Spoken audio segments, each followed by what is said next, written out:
It was another strong month of hiring, with manufacturing expanding at the fastest pace in 3 years, and the service sectors, retailers, and restaurants continuing to grow at a healthy pace. All told, President Barack Obama says the economy has gained more than 200,000 jobs each month for 9 months straight.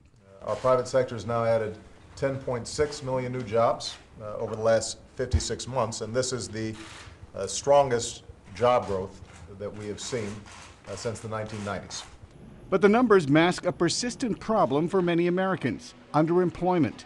Mark Hamrick, Washington bureau chief at Bankrate.com, spoke to VOA on Skype.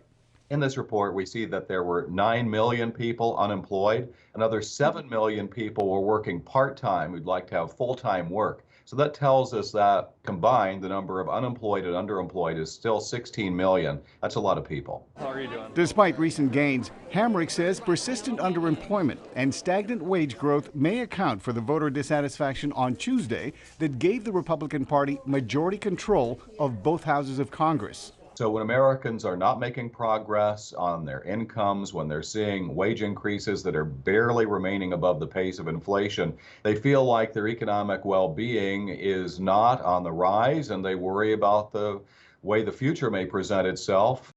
Average hourly earnings grew only 3 cents last month, and in an economy as consumer-driven as the United States, economist Carrie Leahy says that's not a recipe for growth. Until you see wages, you're not going to see consumer spending, and until you see consumer spending, you're not really going to have a strong economy.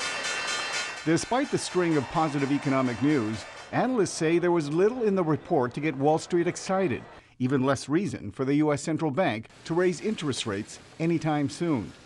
Arcega, VOA News, Washington.